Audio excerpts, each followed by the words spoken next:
We're in week 2 then of this Ecclesiastes series, and Josh was going to work through chapter 2 tonight because I'm going to start at the end of chapter 2 next week, but instead I'm doing that tonight. So can you cut me some grace? Yes, you can. You can totally cut me at least that much grace. So Ecclesiastes chapter 2. Let's dive right in. And I don't have any pipes or other props tonight. Sorry, but this book is so it's just so great. It's just awesome. I'm really enjoying studying and being in Ecclesiastes. By the way, you can read it in about an hour, which means as we're in this over the next month and a half, you can at least read this thing at least 4 or 5 times through. And I would really encourage you to do it. It's one of those books that actually repays you more and more and more the more time you spend in it. Because you finish it the first time or second time you ever read it, and you're like, what on earth is this about? So you got to keep going for it. But it pays and continues to repay to spend more time in it. All right, let's just kind of reintroduce ourselves. Chapter 1, verse 1.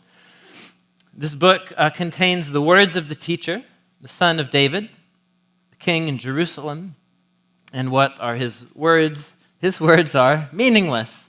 Meaningless, says the teacher, utterly meaningless. Everything is meaningless. What do people gain from all of their labors at which they toil under the sun? So we explored last week just this basic idea, the core main idea of the words of this teacher who remains anonymous to us. We're invited to come see the life from this Solomon-like teacher's perspective. And some of you have not meaningless, but what in your translations? Vanity. Others of you have meaningless. Some of you might have something like vapor or something. So this is the key to the whole book, is in understanding these key words right here. Meaningless or vanity or whatever about life here under the sun. If you grasp these ideas, you've got the basic idea of the book. Now, is meaningless, is good, all right, don't put it up there yet, Leah. Is meaningless the best possible English word to capture what the author's saying here? Well, yeah. I mean, it's as good as any. Vanity is another good one. It's decent, but just like in any language, no language has one-for-one correspondence between ideas and words in one language and ideas and words in another. So we're doing our best here. But how many of you remember the Hebrew word that's used here? Hevel. Hevel is used over 40 times here in the book of Ecclesiastes, and it means literally smoke. Smoke or vapor. Or vapor. Vapor, says the teacher. Everything is like smoke and vapor.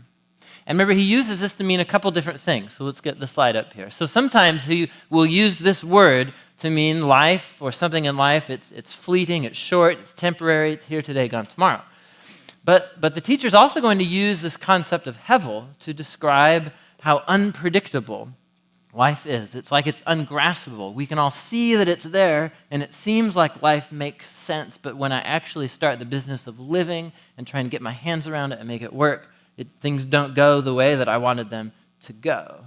And so what he's not saying is, here I am, I've surveyed everything, life has no meaning whatsoever. That's not what he means. He really believes life totally has meaning, and that meaning is bound up in God's purposes in history, and that God is going to wrap up history with a final act of setting everything right. He says that multiple times in the book. What he doesn't think is that you and I are always capable of understanding what that meaning might be in my life circumstances. I may not be always be able to make sense out of life and to get my hands around it, but that doesn't mean life has no sense. It just means I'm a small, puny human and I'm fragile, right? And I don't understand the sense that life has all of the time. Doesn't mean it has no sense. Okay, here's what we're going to do. We're going to explore tonight, not just one passage, but we're actually going to look at a theme through the book.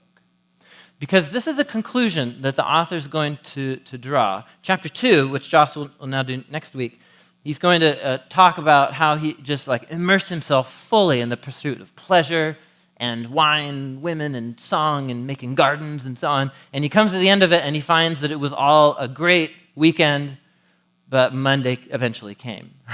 And it's over. And it's hevel, he says. Party all you want. Eventually, the weekend's over, and it's like fleeting. And you'll find that you haven't really accomplished anything with your weekend warrioring. Is that a verb? Weekend warrioring. I just made it one, right? And so he has this real kind of dour, down-sounding tone throughout the book. Hevel, everything's hevel. Everything's hevel. Everything you can imagine, everything you try, everything you're going to do. But then at the end of chapter 2, there's a huge shifting of the gears. Look at the end of chapter 2 with me. Chapter 2, verse 24.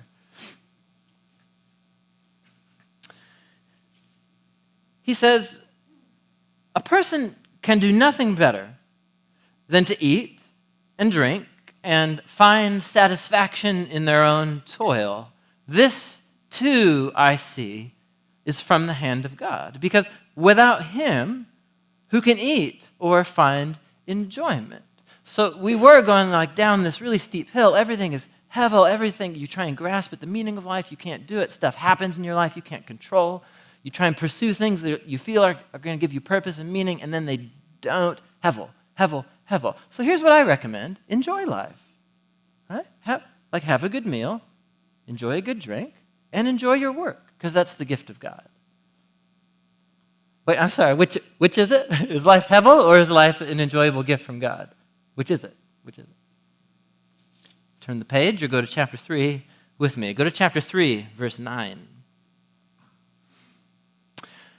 What do workers gain from their toil? I mean, I've seen the burden God has laid on the human race. He's made everything beautiful in its time, and he's referring back to the famous song that was made a time for this, a time for that, right? You know this? You know what I'm talking about? I'm not going to try and sing it, but it's that song, right? So God is orchestrating history, and there's a time for all of these different events in life, and God has set eternity in the human heart. You maybe have heard that verse from Ecclesiastes before, but he doesn't see that as necessarily a good thing. Because God has put in us a sense that history should have meaning and that this is all going somewhere and that there should be some transcendent meaning and sense out of all of this, but none of us can fathom what God is doing from beginning to the end. I mean, I sure can't figure it out all the time. Can you? Can you claim? So what should we do in light of the fact that we know there should be some bigger picture to our lives and to history, but none of us can figure out what it is? Here's what he says, verse 12. I know there's nothing better for people than be happy. Be happy. Do good while you're alive. Each of them should eat and drink and find satisfaction in their toil. This is the gift of God. Go down to verse 20. Everybody's going to the same place.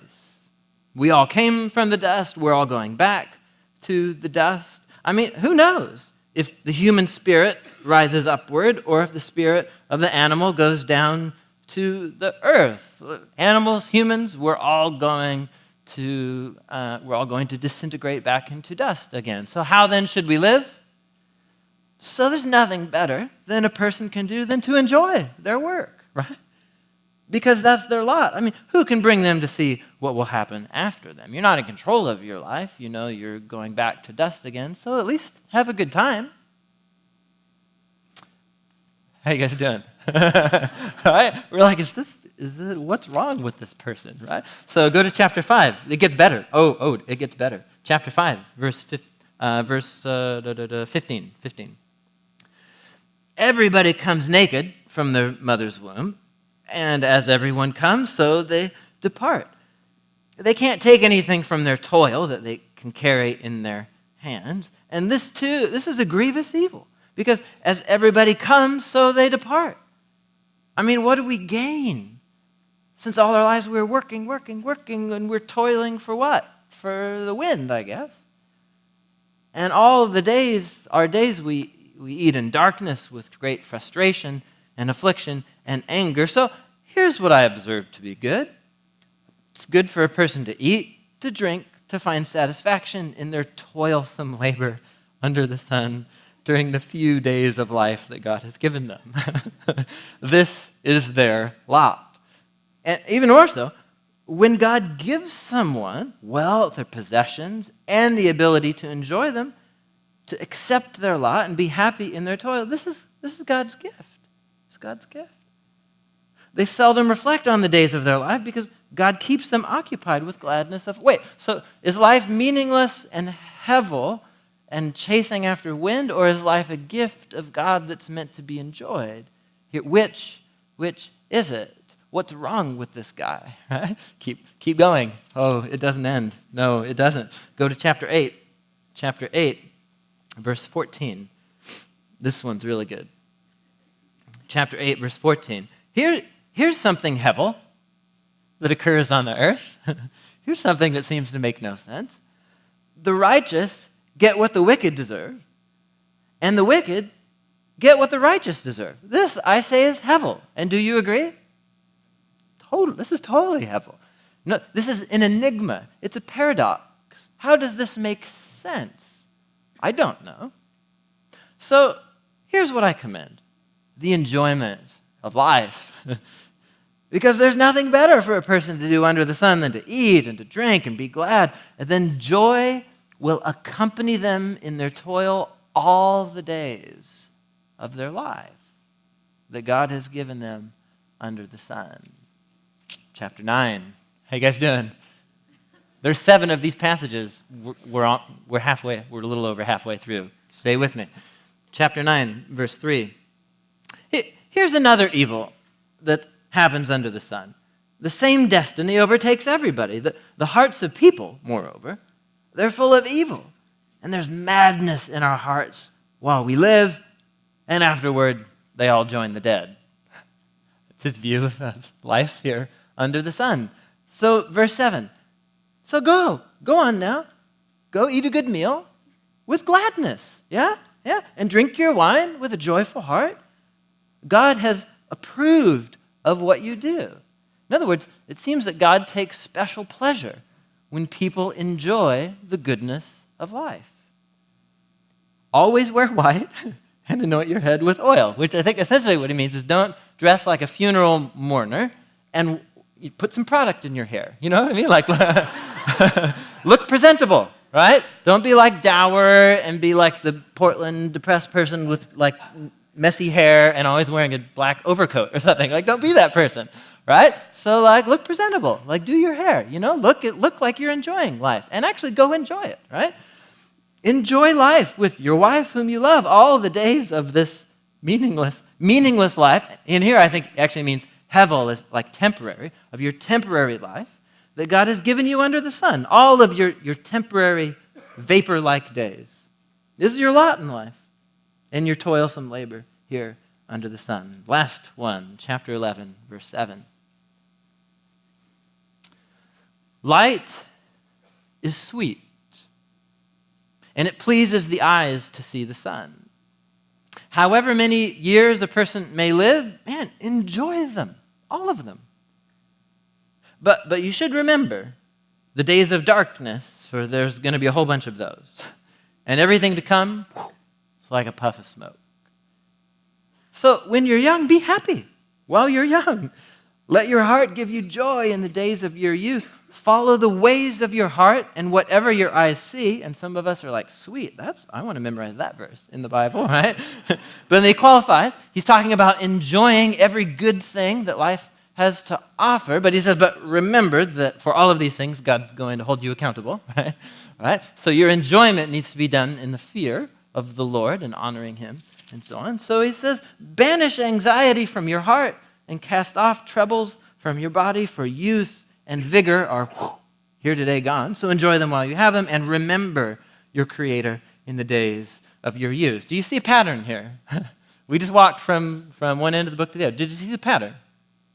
Hevel, smoke, vapor, death. You're all going to die. We're all crazy. We're all going to die. So enjoy life.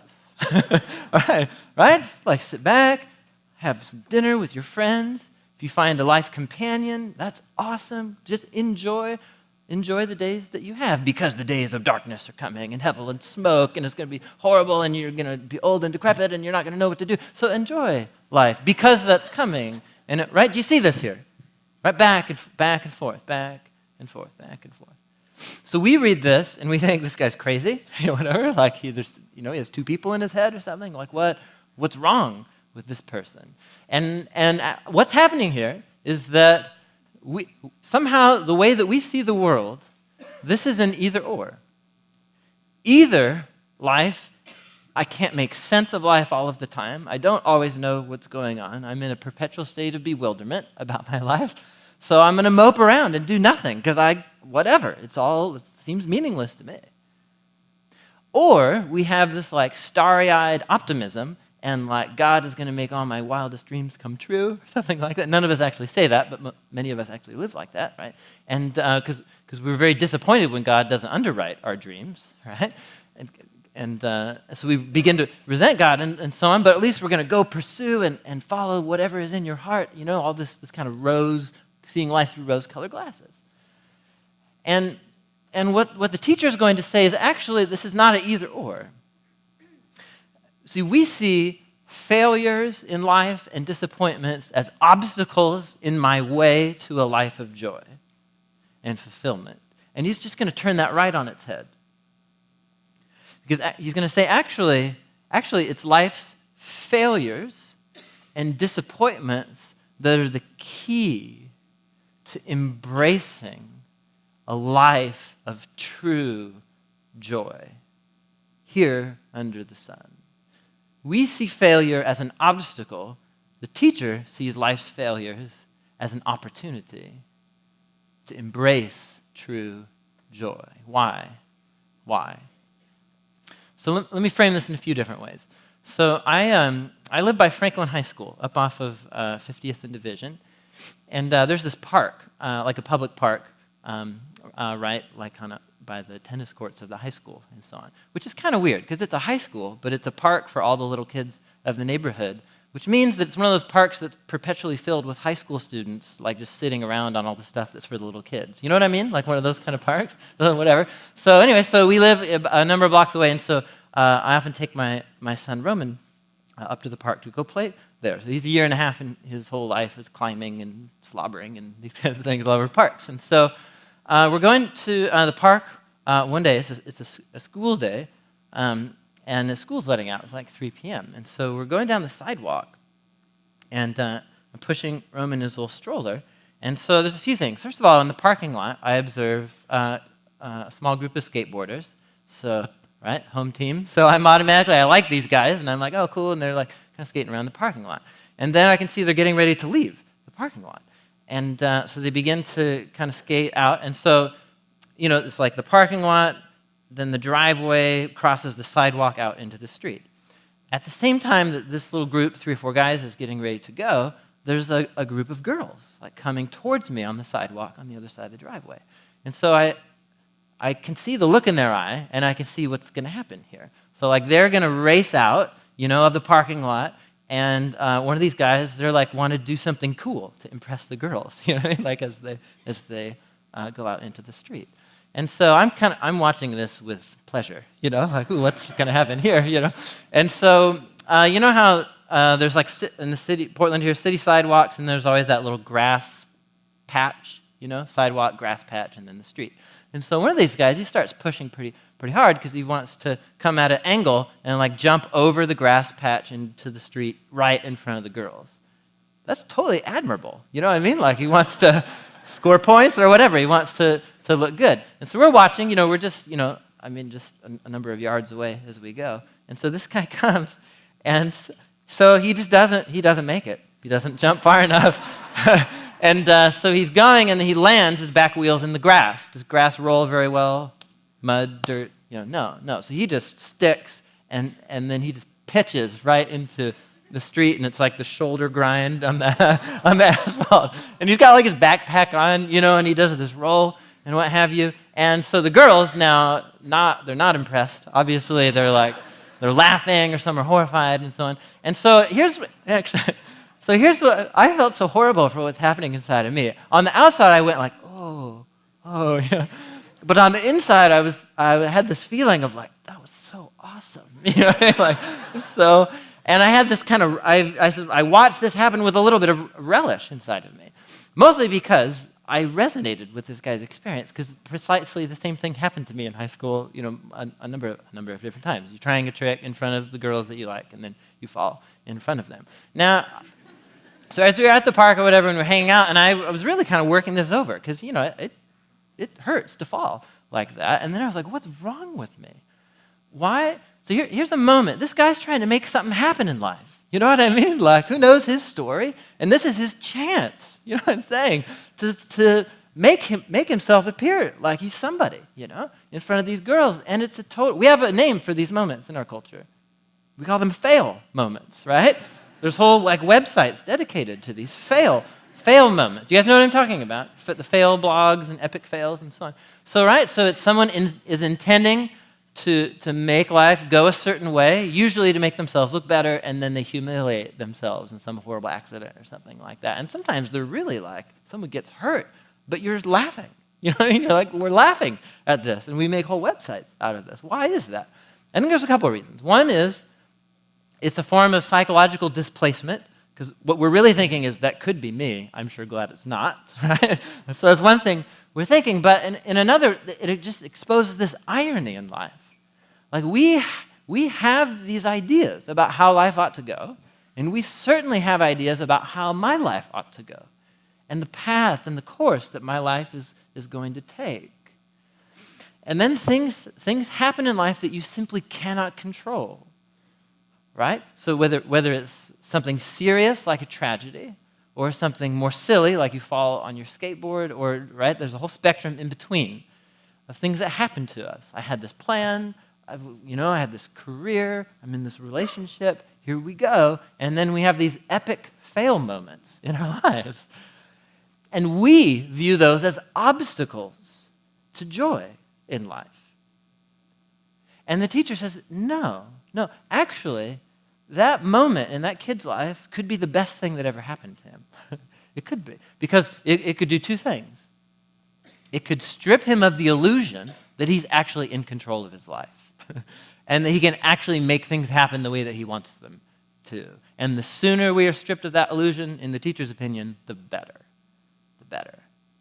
Because the more we're trying to hold on and control the outcomes of the events in our lives, the more we're going to be so myopically focused on the control of making things go a certain way that we're actually blind to the everyday moments of joy that present themselves to us. So we need to be stripped of that illusion. We also need to be stripped of the illusion that if I could control my life to go the way that I want it to and get the outcomes that I actually want to achieve, that then I'd finally take a break, I'd rest, I'd have satisfaction and fulfillment and joy in life. And the teacher is just he's deconstructing all of that too, because he sees these little moments of joy in life, like a meal or a drink or a walk with a friend. He sees them as merely pointers to some greater future joy, to a degree that we have never experienced and won't experience here under the sun. Would you go to chapter 5 with me?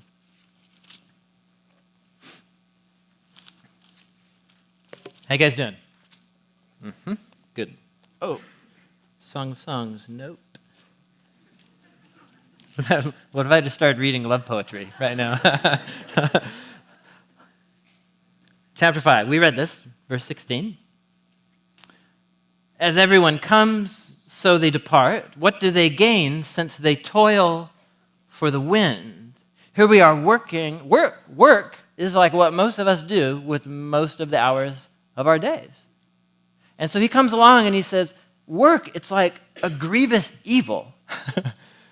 At least the way we experience work or different jobs at certain times in our lives, because we're working and often we don't know what for. Or maybe we have some goals that we're moving towards or something, but then something's going to happen to those, and then life will change, hevel will happen, and then all of a sudden, the thing that you're working for, it disappears, or she moves away, or something, or whatever. And then where are you? It's just like we're chasing after the wind. Not only that, work is stressful. And so all the days that we're working, we're eating during our lunch breaks in darkness. I don't know. There was one job I had the worst, most depressing lunchroom in the whole world. Anyhow, so darkness, great frustration, affliction, and anger. That's toil. That's work. So this is what I observe to be good, that it's good for a person to eat, to drink, and to find satisfaction in what? In what? What does he say? in your work. In your work. Well, wait, which is it? So somehow, there's two ways to approach any of life's same circumstances. If I'm a person that's clamoring for a certain outcome in my life, then what the teacher is saying is what's in store for me at work is frustration, anxiety, affliction, and anger in sitting in dark lunchrooms, right? But if my beginning point is not working so that I can achieve my plans and certain outcomes or something, and that's what this is all about. If my beginning point is I release control of the outcomes of my life, then I'm freed to actually begin enjoying simple moments like having a good meal and having a drink with some friends and actually seeing the funny, ironic things that happen in this workplace that I used to think was horrible, but once I got over my control issues, I could actually see that there's some beauty and goodness in these people that I'm around here. It's the same exact circumstances from two different points of view. And actually what he's saying is being frustrated with your work and finding that it's hevel is the key to finding joy. Are you with me? I have to look at my notes now. So what he's saying is that my ability to enjoy the goodness of simple everyday events like work or eating in the lunchroom, he says it's directly tied to my ability to see that I have no control over my life. And some of you that might be like, what? That doesn't make any sense to me. And that could be a sign that I still actually am working under the illusion that I have control over my life.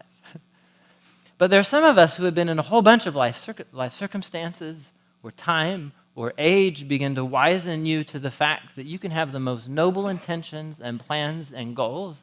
Life is almost never going to turn out exactly the way that you planned it. And that doesn't mean life is going to be horrible. It just means it's almost never going to work out exactly the way that you planned it. And for some people, that's the worst possible thing that could ever happen.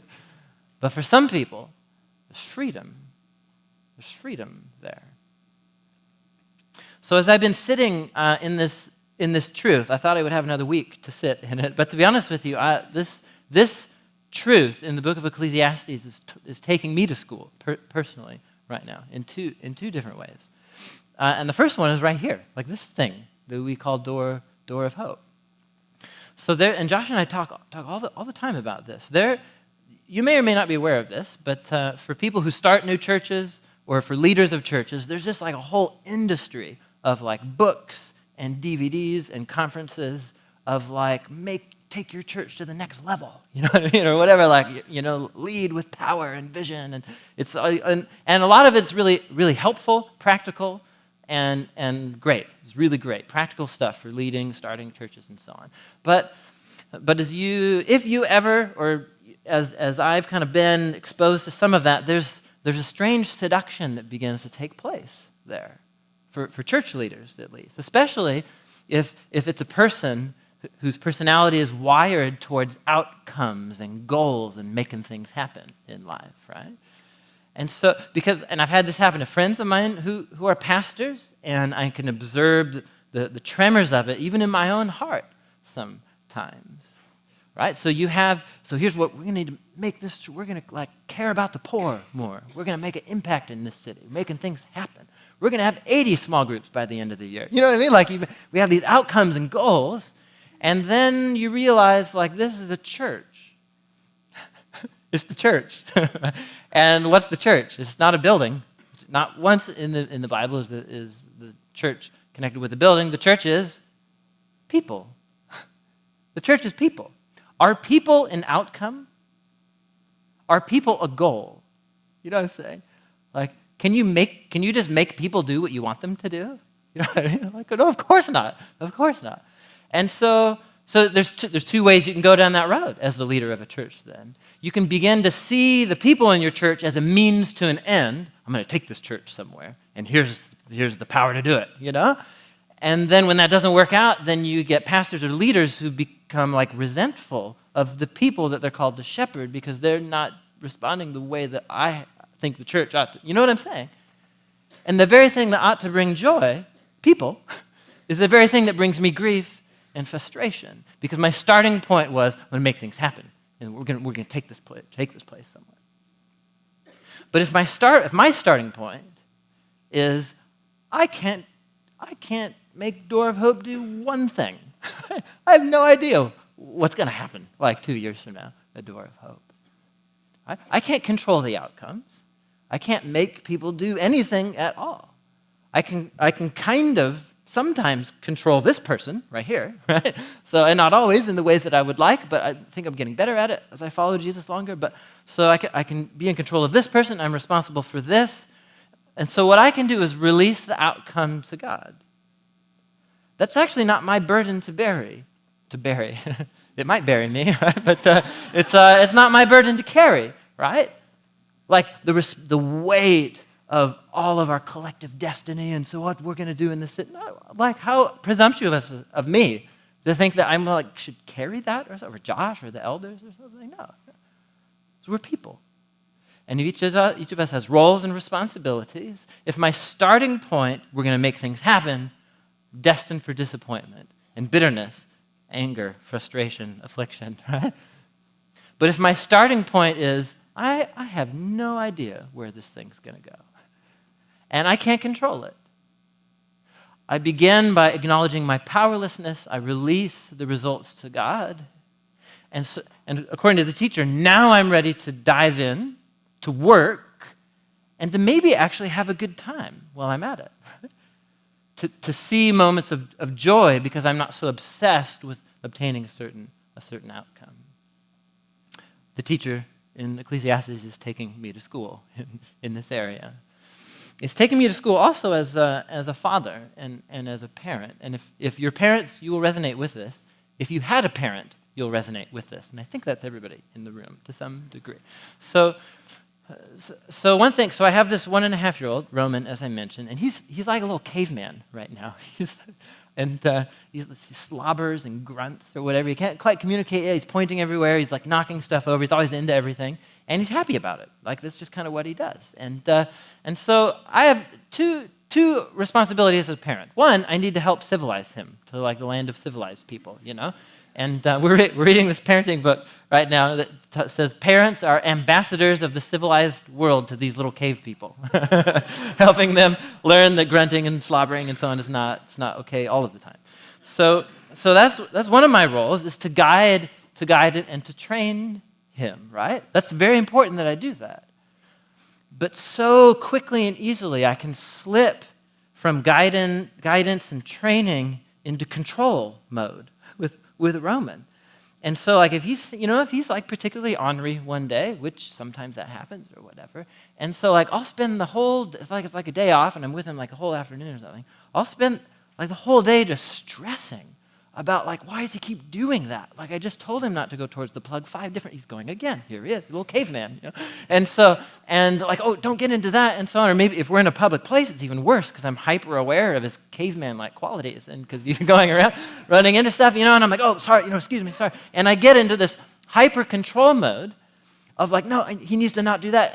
And sometimes it's necessary, sometimes it's probably unnecessary. And a whole afternoon has gone by, and what have I not done once? Enjoyed being with him. You know what I'm saying? Because I'm so stressed. I need to control what this kid does. And yeah, I need to guide him. I need to train him. But especially as Roman becomes an adult, I'll always have a degree of influence in his life, but I should never live under the illusion that I can control him. He's a person. He's a person.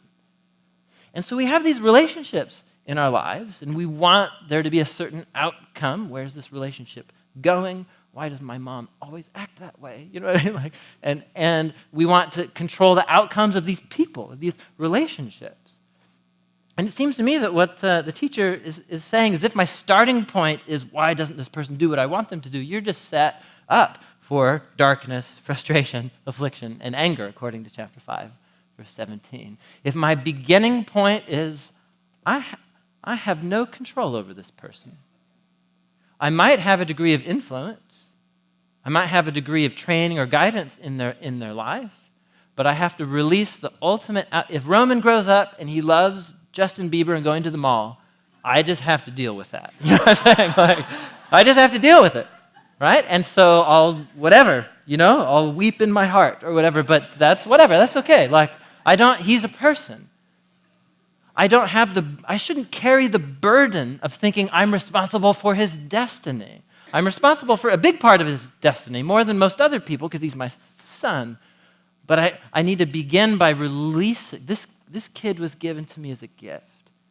He's not mine. He's on loan to me for a while, right? And I can influence, I have a role. And what it frees me to do is to just wholeheartedly dive into being a dad and to have open eyes to these moments of joy when he says really silly things. He said shoe today for the first time. He was looking at my shoe. He was like, shoe. And they tried to stand in my shoes. You know, it was this really beautiful little moment and so on. It's because I wasn't in stress control mode because I was stressed about preparing a sermon. Right? So that's what he's saying. The same exact events, work, life, relationships, he's going to go through all of it in the book. They'll either be hell to you or a taste of heaven. It depends on whether you're willing to give up control of where this train's going. Failures, disappointments, frustrations in the teacher's mind are the way into enjoyment in life. And especially, go back to chapter 2 with me. There's a second illusion, the final illusion that he's trying to strip us of. Look at chapter 2, verse 20. And we're going to come back to this passage. We're going to spend a whole Sunday talking about the meaning of work in Ecclesiastes. Verse 20. He says, "So my heart began to despair over all my toilsome labor under the sun." Because, look, a person may work and labor with wisdom and knowledge and skill, but then you got to leave it all to somebody else who hasn't worked for it. This is hevel. It's a great misfortune. I mean, what do people get? What do you get for all the work and the anxiety and the striving that we're working for here under the sun? All their days' work is like grief and pain. This is a big issue. What do you get? What do you get out of this? You work so hard, what do you get? And so in the teacher's mind, we're all here like working and striving. We're like the skateboarder kid. We're trying to make things happen here. And for all kinds of different reasons. We're trying to get something out of life. We're trying to get admiration. We're trying to justify our existence in the universe. We're trying to make ourselves feel competent in the eyes of others, in our own eyes. We're trying to get joy. But somehow, paradoxically, he's saying joy never comes if you're trying to work for it. And if you're trying to do all of these life accomplishments, you might get little bits of joy, but eventually you'll see that they're hevel too, because the weekend always ends and Monday always comes. And so somehow he wants us to see that even the best that we can get are moments of, verse 24, having a meal, having a drink with friends, seeing satisfaction in our work. Joy. He's trying to strip us of the illusion that even under the best of circumstances, we're going to find ultimate satisfaction and fulfillment. We want to control life because we think I got 70 years, and even if I say I'm a Christian and I say I believe in Jesus' return and the new creation, virtually none of us actually live like that, right? We actually live as if all we got is our 70 years. And so we control these 70 years because we want to maximize pleasure and minimize pain. And what he's essentially saying is even the maximum amount of pleasure that you can get for yourself out of controlling your life here, I mean, it's actually quite minimal. It's actually quite hevel. Monday always comes. And the capital M Monday, the grave, it's coming and none of us can stop it. And it reduces all of our pleasure or work to hevel, he says. So why does he commend having a meal and a drink with friends and trying to find the joy in little moments in life? And this struck me because, did you notice, every single passage that we read about being happy and joy involved what two activities? Eating and what? And drinking, right? Feasting. Why did he choose that image? Why did he choose that image? Feasting is one of the most common biblical motifs and themes from cover to cover to describe what human beings are made for. So eating and drinking, it's actually what we're doing. We're engaging in mystery every time you open your mouth and eat something. You're acknowledging your dependence on something outside of yourself every time you open your mouth and eat. Did you produce all of the food that you ate? No, and McDonald's sure didn't. You know what I'm saying? Like, they got it for somewhere else. You know, who knows where that came from, right? So every time we open our mouths to eat, we're acknowledging my fragility, my smallness, my dependence on larger forces at work outside myself. And so when we eat, we're just announcing our dependence on others. And when we eat, typically it's with others. I'm announcing that I need others in my life and relationships. So feasting is what God and humans were doing in the garden and so on, all the fruit trees that God made, and it was God and humans in the garden. It was great. Feasting is the image of how Israel was to enjoy the promised land. Every 7 days they're supposed to have a big feast and rest from their labor. Feasting was what Jesus did with all of the wrong people, right? At least in the eyes of religious leaders. Eating and drinking to announce and celebrate the fact that God's kingdom has finally arrived in Jesus and he's come to rescue his world. And feasting is the last moment of the story in Revelation as heaven and earth come together. So the author of Ecclesiastes, the teacher, this is not like incidental that he chooses. Feasting is something we do every day where we have a chance to make the relentless movement of time, to make it stop for a second. And we pause with others, and I remember my smallness, my dependence, my need for other people. And in theory, you're hungry, you eat, and then what do you experience afterwards? Satisfaction. It's not permanent, but it's a short, momentary state of just pause and rest, people, food, all is well. Right? It's a little, feasting is an image of shalom and well-being in the scriptures. But the moment that we see like Big Mac as like the thing in life, none of us, that was ridiculous. We would never see that. But the moment that we look for feasting, moments of feasting, we try to manufacture those moments of joy and feasting and so on. I mean, Portland, holy cow, you could feast every night of the week, you know what I mean, at a new place. And it might be fun for a while, but Monday always comes, and capital M Monday is always going to come, you know. It's hevel. And so feasting, I think in the teacher's view, is a forward-pointing symbol to what he says in the last words of the book. Fear God, for he's going to hold all of us accountable. He's going to bring a moment of justice to set right all wrongs and restore his world. And when we feast, we pause for a moment, and we experience a momentary sense of shalom with those around us. And in theory, we remind ourselves that all of my experiences of joy in life, they're just little breadcrumbs that I'm following in a trail that lead to the great wedding feast of the Lamb and the reuniting of heaven and earth. And when I mistake the small momentary joys of day-to-day life for the real thing, it's hevel. Because Monday always comes. So it seems to me that the teacher is not schizophrenic. death, hevel. So enjoy life. What he's actually saying is that recognizing my lack of control and recognizing that my life here under the sun in a broken, compromised world, I shouldn't expect this to be heaven on earth. Why should we expect that? It's clearly not.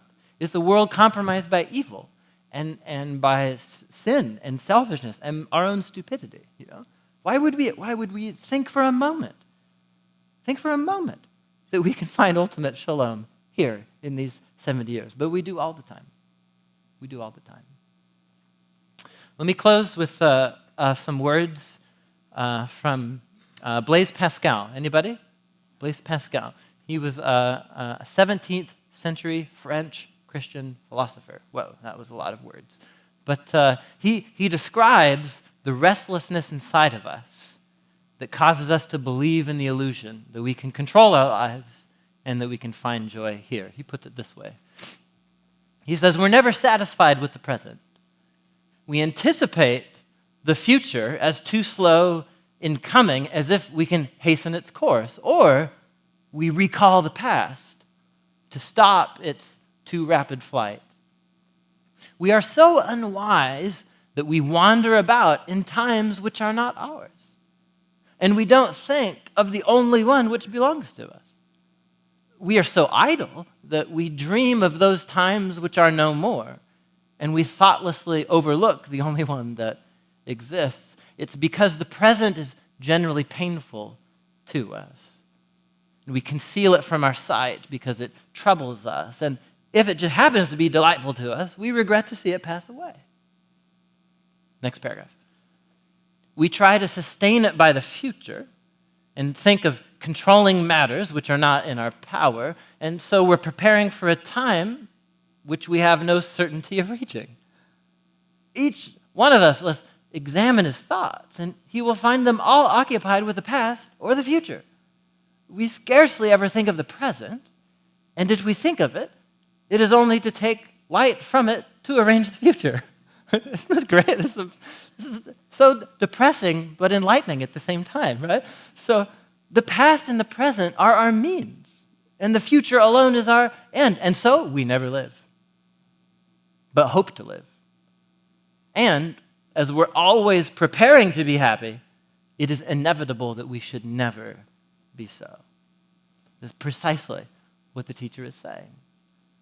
The moment I give up the illusion of control and the illusion that life here under the sun can give me the ultimate shalom I'm looking for, then we're in business to enjoy and to see life as a gift from this one who loved me, who created me, and despite my own sin and folly, who gave his life for me to save me and to give me new life.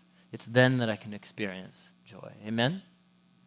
I don't know how this speaks a word of God to you, but I would just put it out there. And as we go to the bread and the cup and into a time of worship, I would just encourage you, like Pascal says, examine our hearts. Are any of us like white-knuckled, clenching our teeth, holding onto a person or situation or a certain outcome that's robbing you of joy? Listen to the teacher. Are there any of us under the illusion that this person or career or something in my life, you realize I'm working so hard because I really think this is it. This is the best it's ever going to get. It's an illusion. So it's a pointer to the best that's yet to come. That sounds cliche. I'm sorry. The best that's yet to come in the new creation. So let's examine our hearts as we go into worship. Let me close us in prayer.